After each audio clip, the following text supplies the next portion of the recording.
Okay, good evening. My name is Robin, a certified nutrition specialist, and I'm excited to share this information with you how nutrition has changed preparing yourself and your family for 2020 because that's what's coming up. And just overall, I think that so much has changed since I've been a part of the industry. Let me just tell you a little quick story about me. I once upon a time was overweight, pre-diabetic, and I wasn't doing well health wise.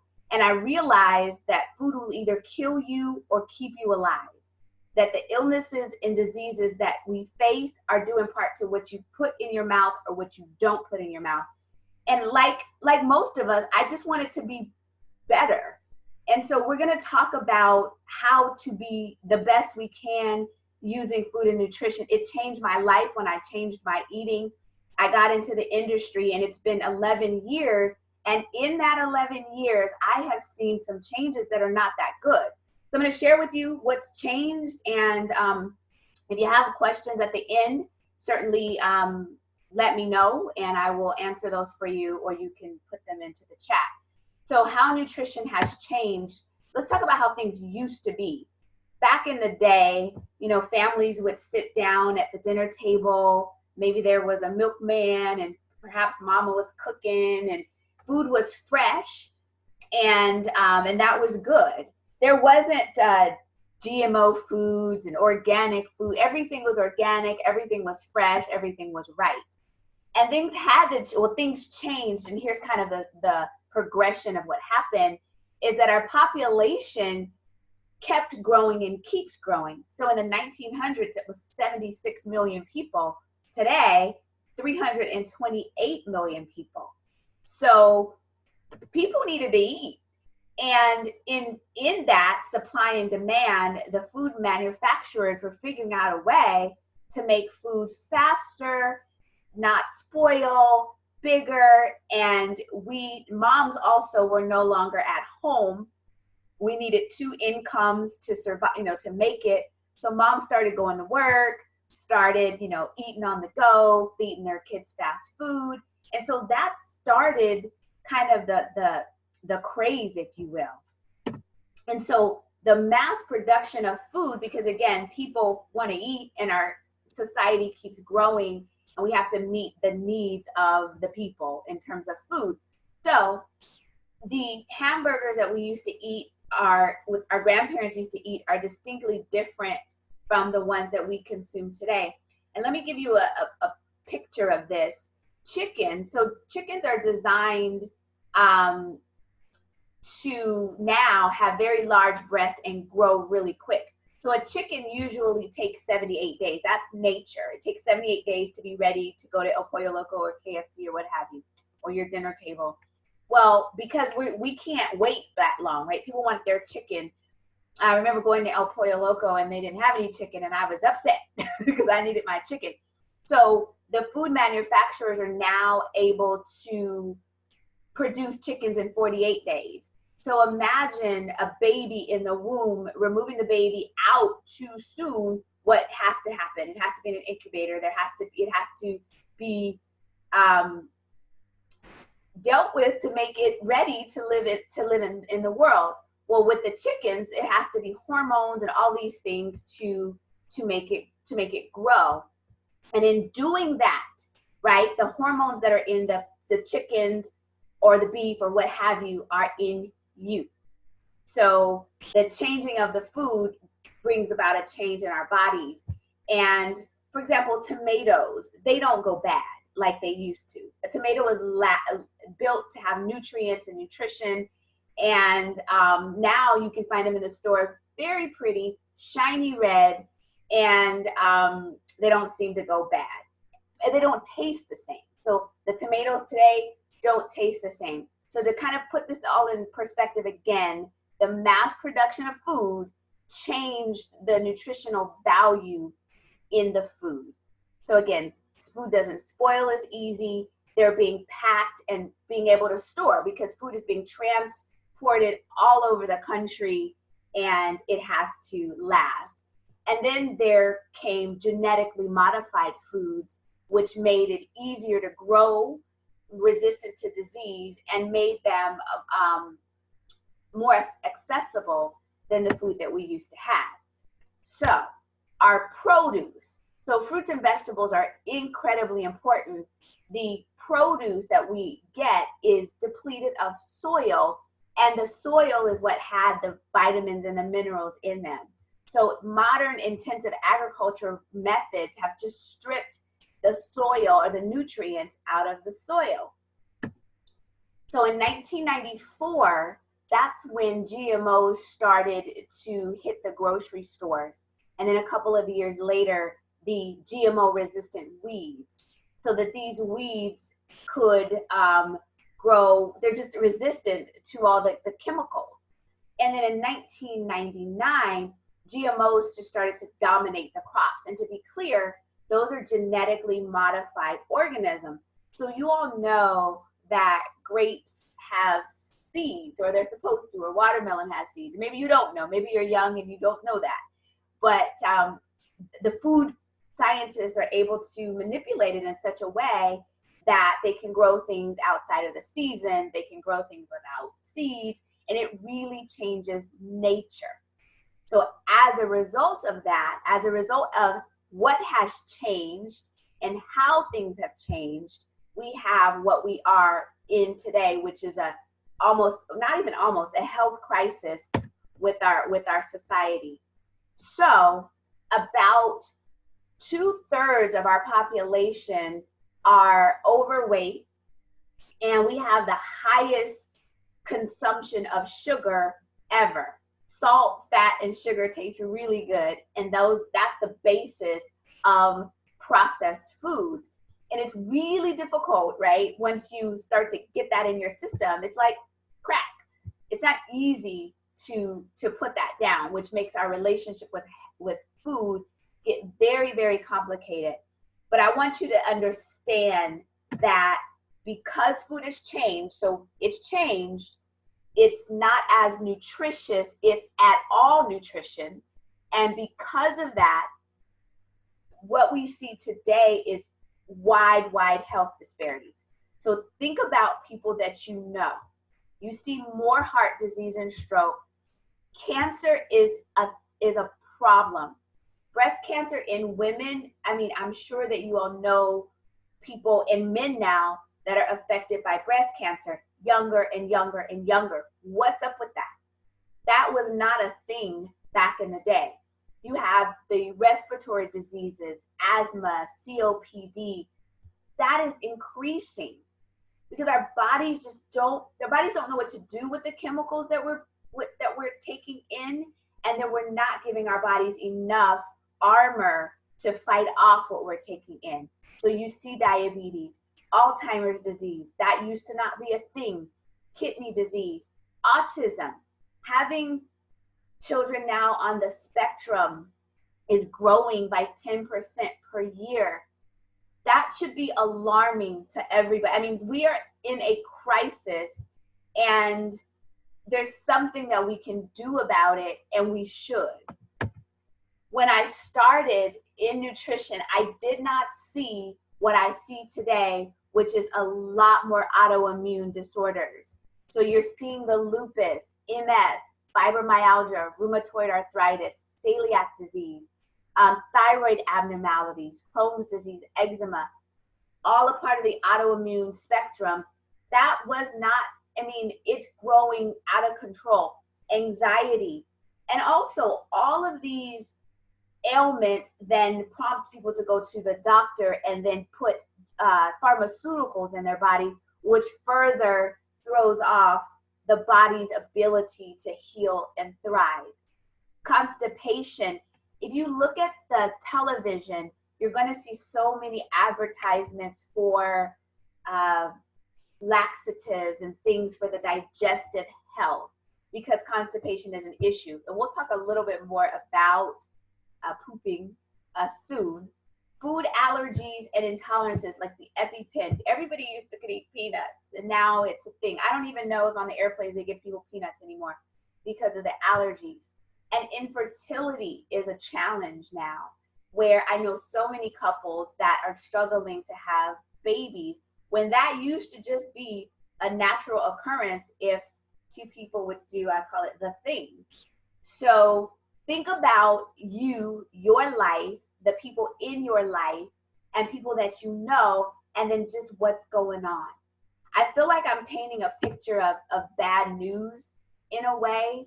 So I want to share with you what can be done to eat to live. Again, all of us want to be the best that we can be.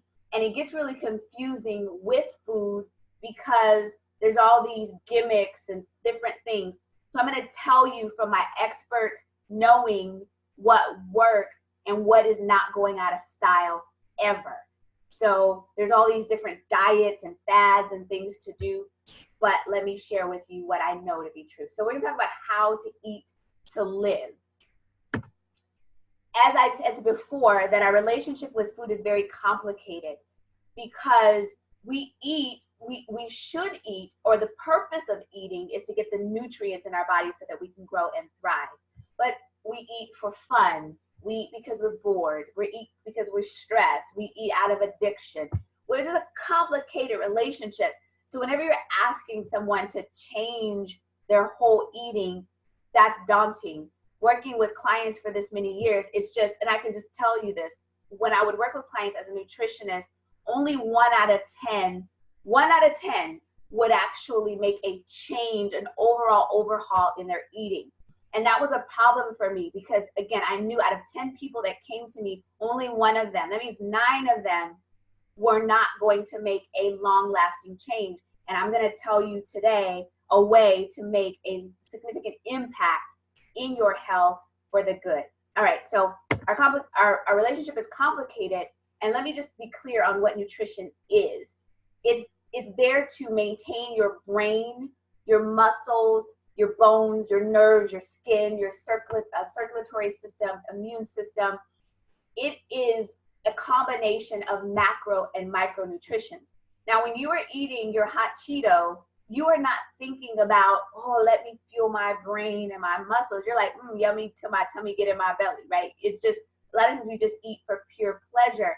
And I'm not saying that we shouldn't, but we have to eat enough if you want to eat to live, to armor your body so that it has what your system needs to thrive. Because in this environment, you have the toxins in the environment and the toxins in the food, and then no food in the food. So it's important to get these nutrients in your body in order to live. So the 2 parts of the food in nutrition are the macros and the micros. And so your macronutrition is what people always talk about, your carbs, your fat, and your protein. And there's this craze right now with keto, we're not eating any carbs. And a lot of us have a lot of extra carbs that we can store, but we need carbs for energy. So carbs are not the enemy if they are unprocessed carbs, but the carbs that taste the best are the processed ones, right? So our macronutrition are your carbs, your fat, and your protein. Don't be afraid of fat because we need fat in a good fat form, such as avocados, walnuts, even salmon if you're not vegetarian or vegan. And then your micros. So your micronutrition are your vitamins, minerals, and phytochemicals that are found inside of the food, mostly in fruits and vegetables. So without micronutrition, without proper micronutrition, virtually guarantees disease.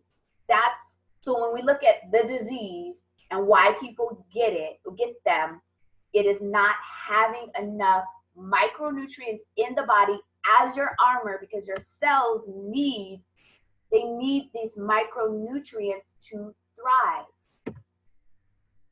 I don't know if you all know this. I keep looking at my clock to make sure I'm on time. I don't know if you all know this, and hopefully you do, and if you don't, it might be a shocker to some of you, but we need at least 9 to 13 servings of raw fruits and vegetables every day. Now, the question that people have to me is, okay, well, what if I like to roast my veggies? What if I like to cook my veggies? And that is when you do that, you reduce the amount of enzymes in it. I'm not telling you to always eat raw food. I'm just saying that a good chunk of it to be raw is giving your body that power that it needs. Now, it used to be 5 a day, like 5 fruits and vegetables a day, but it's not 5 a day anymore because the food doesn't have the nutrition in it. So you need much more to cover yourself. So when I hear 9 to 13 servings of fruits and vegetables a day, I feel like that's absurd. Like how on earth can I, if that's what I need, and that's what we all need, no wonder, right, we're in a health challenge, because how the heck can you eat 9 to 13 servings of fruits and vegetables every day? And I'll share with you what I use and what I recommend, because it just sounds crazy. I want to digress a little bit and talk about poop, because people don't as much as we should. And people don't talk about it, and people don't really understand how much pooping we should do. So, and the reason why I say this is because when you up level your produce, then your poop up levels too. If you're not pooping regularly, and I'll explain what regularly is, then that means your digestive system is compromised. That means that it's not functioning as you would want it to be. It's not okay not to poop, because when you eat and your body takes in the nutrients, the rest is waste. Where does it go if you don't poop? If you don't eliminate it, it's like the fish tank, fish in the fish tank, they poop and then they swim around and then they reabsorb their poop. That's what's happening with your cells. If you don't poop, you have a dirty fish tank in your body and your cells are eating it. So what is regular poop and how much should you poop? So if you eat 3 times a day, like if you eat when I say this, people are like, their eyes get big and they don't believe me. But if you eat 3 times a day, then you should poop as many times as you eat. So as many meals as you have, that's how many times you should poop. Now, at the very least, please poop once a day. Please, at the very least, because I know you're eating once a day. But when you're eating, your digestive system takes out the nutrients and then the rest of it goes. So pooping is important. For those of you who like numbers, I don't like to count how many grams of fiber, but that's 25 to 40 grams a day if you're into that. Your poop should come out full, not pebbles, because when it's pebbles, that means that it's you're struggling to get it out. Your colon is not doing what it needs to do. So you want it to be full. It shouldn't hurt. It shouldn't take a long time. It shouldn't even smell, truth be told, right? Unless you eat something that's, your body's telling you it doesn't belong. But the cleaner you eat, the cleaner your poop is.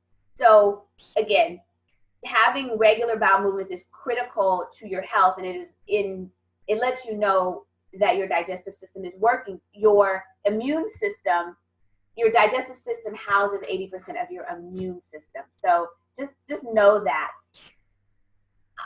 I know people are like, well, what can I do to increase my poop? And I can't tell you all about that right now, but I can say this: prunes work. Prunes work, and up leveling your fruits and vegetables work. Maybe it'll work quick, and maybe it'll work over time, but it works. So let's talk about how to prepare your nutrition and your family for the new year and for now. Plant foods. Now, what I'm not telling you is, I'm not telling you what not to eat. I'm telling you what to eat. And what I love right now, I'm not anyways. And when I say that, I'm saying if you flood your body with plant foods and making that change, not to say never mind all the other things you're doing, but start there. So I'm not saying to you, don't eat meat, don't do that. I'm not saying that right at this moment. What I'm saying to you is focus on flooding your body with plant foods. Here's a tip for you, and this is something that I do. If you eat a big salad before your regular meal, that will be a step in the right direction. Because when you're putting all that produce in your body, it's harder to eat as much as you would normally, but you're giving your body what it needs. The plant foods is where you're getting your phytochemicals, phyto meaning plants. So you get them from the fruits, the vegetables, the grains, the beans, and other plants. That is your medicine. When you have enough plant foods, you don't need as many pharmaceuticals. That's your medicine. So I want you to ask yourself, do you get enough? Do you get 9 to 13 servings of fruits and vegetables? And like most people, the answer is no. And then the question is, how the heck can I even do that? Is that possible? So again, I'm going to tell you what I do. I'm going to tell you what I recommend to my clients. And then I'm going to tell you that it's possible to bridge the gap from what you're eating and what you're eating now and what your body needs.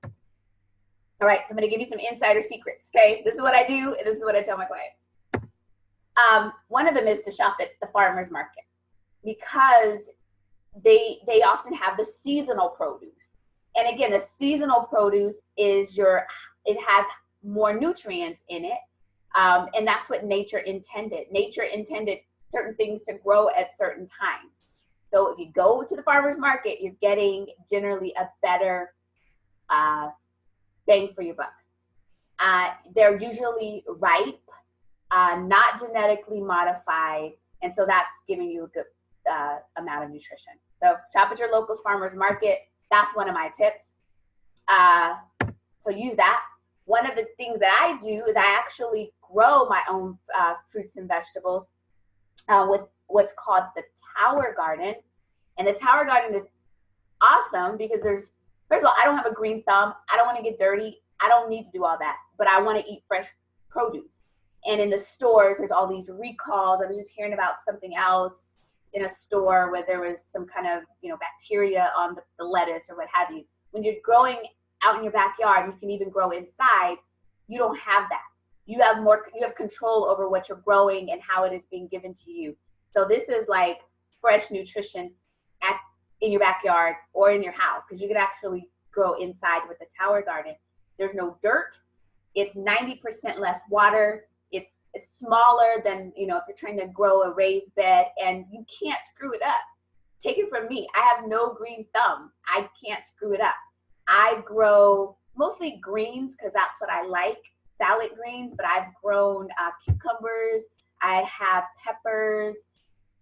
It's endless. What you cannot grow are root vegetables. So no onions. You can do green onions, but no root or no potatoes and no carrots. But everything else, and you can grow 20 different bits of produce in the tower. I love the tower, and it is one of the best things that I know, and I'm super, I just love it. So that's one of my recommendations, okay? And some of you are saying, well, where will I get the tower from? And I'll let you know that in a little bit. But that's one of my tools, and that's what I recommend. Grow your own. The other thing that I do and I recommend is there's a protocol that we do called Shred 10. And we do it every month, and we do it the second Monday of every month for 10 days. So for 10 days, so 10 days of the month, we're eating really clean, and we are flooding our body with so much produce and good nutrition. Because think about this. You're doing it for 10 days, and there's a few things that happen when you do that. Now, you have 20 or 21 other days of the month to do whatever you want to do. But when you do that, every month, your body is so well fueled, and it helps you to keep your weight intact. It helps you to just keep balance.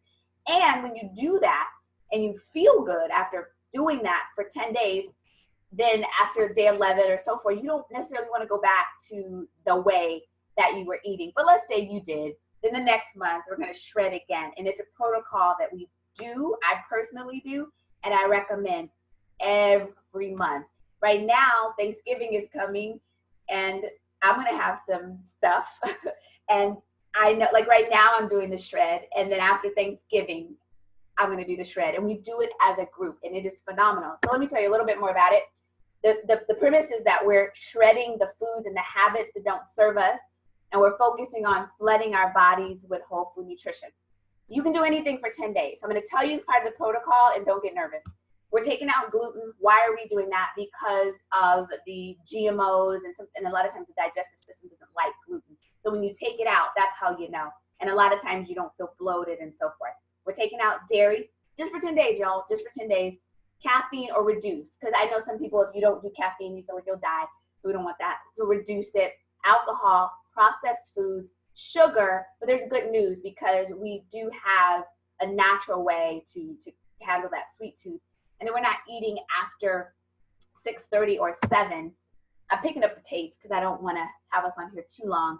And how it works is during those 10 days, you're removing those items, you're adding in exercise, you're drinking enough water so that your urine is clear, you're sleeping 7 to 8 hours, and then you're going to add in a highly nutrient-dense meal replacement. You're going to do that 1 or 2 times. And there's a particular one that I recommend. And then you have the option, but I do recommend it, but there's the option to also flood your body with raw fruits and vegetables in a capsule or a chewable, which sounds crazy because when I first heard that, I'm like, yeah, right, fruits and vegetables in a capsule. Like, what? It's true. It works. I kid you not. I've been consuming these fruits and vegetables in a capsule for the past 3 years, and they're amazing. So that's what, and if you're doing Shred 10 with us, you can start Shred 10 for as low as $36. So it's completely affordable and you get a lot. So I'm going to tell you what you get. For that starting of $36, and it just depends, but Shred 10 also comes with nutrition plan and guidance, because we've said to you, well, take out this, that, and the other. It was like, okay, well, what do I eat? You have recipes and a full-on menu, what to eat for breakfast, what to eat for lunch, options. Not exactly what to eat, right? You can choose this or that or this or that. And if you follow that meal plan and you follow the Shred, you have the opportunity to balance your blood sugar, flood your body from a cellular level. You have the opportunity to reduce your weight if that's your desire. Whatever it is your desire health-wise, you have the opportunity by doing that. We do it as a group. We hold each other accountable. We post our the goods, the bads, and the uglies. Like, I want chocolate right now. Like, I'm on the Shred and I want chocolate, and I'm like, I need somebody to encourage me. So they do that.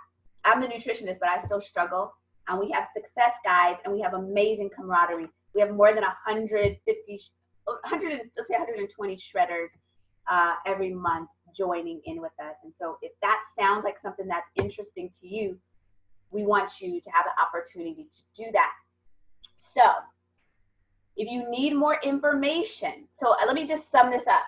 Flooding your body with plant foods is critical, right? And that's the one simple change that I recommend. I'm not saying stop doing all these other things all the time. I'm saying just up level your produce, so that you can get the 9 to 13 servings. And so my recommendation in order to get that, to have more produce available to you, because it's not easy, is I personally take the plant fruits and vegetables in a capsule every single day. It is amazing for my health. And I think there's a couple people on there that take them. So if we have some time, I'll see if someone will come on and chime in and share their experience. But if you need more information about the Tower Garden, about Shred 10 and how you can participate, or about the plant powders, whoever invited you here has the details for you. So you can ask them how you can get a hold of any of that and connect with us. Our community is amazing. There's something special about a whole bunch of people on the same page wanting to be better and encouraging everybody to do that. It's an amazing, amazing space. And trust me when I tell you, you don't have to trust me if you don't know me, but trust me when I tell you, is that when you do, I would say this to you, what do you think would happen to your body if you flooded your body with 30 raw fruits and vegetables every day? What do you think would happen? I will leave you with that.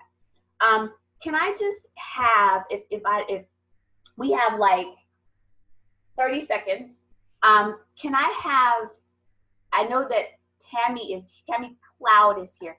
Tammy, could you just tell us really quick, since you've been taking the plant powders and participating in Shred, what are some of the things that you've noticed? I've noticed that my first Shred I lost 15 pounds. I've done 5 shreds. Altogether, I've lost 30 pounds. I'm off of the majority of my medication. I have energy, and I poop well, and I wasn't. Um, my lab work is looking beautiful. I was suffering from multiple sclerosis, lupus, inflammatory polyarthritis, inflammatory vasculitis, fibromyalgia, and I just feel great. And I didn't think it was ever possible to feel great. I didn't know that flooding your body with nutrition would actually make your body so alkaline that sickness and disease just went away. So I'm just grateful for this opportunity. I'm grateful for Shred 10, the plant powders, and the nutritional guide. You're not alone, and we have a community here for support. Yeah. And you would think if you hear from Tammy, and I'll say this, everybody's journey is so different because our bodies know what to do with the nutrition when it gets it. And so depending on where you are with your health, your cells know what to do. You would think that we've offered you something, a miracle, right? It's fruits and vegetables in a raw, powerful form that we do not get. And that's all I got to tell you. That's what I got to tell you. People don't believe it because it's so profound, but it wouldn't be so profound if our food wasn't so void of nutrients. So with that being said, I'll see if we have any questions. It's totally 7 o'clock. I always want to be respectful of everyone's time and keep our classes to a short or to 30 minutes. Are there any questions that I can answer for anyone before we go? All right. Well, I thank you so super much. I don't know if that's a word for coming on board.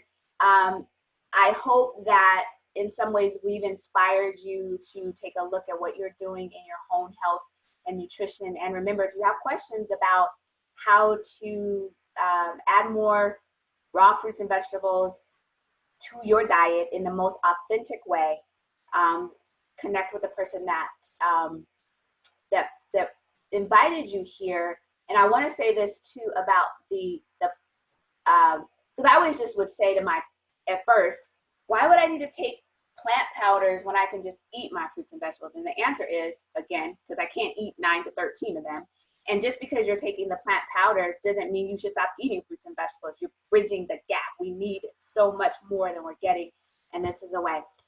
All right, everybody, I am sending you love and blessings, and I just, from the bottom of my heart, I thank you for allowing me to share, and I hope in some ways that it has inspired you to get your life together with fruits and vegetables. All right, everybody, you have a good evening. Take care.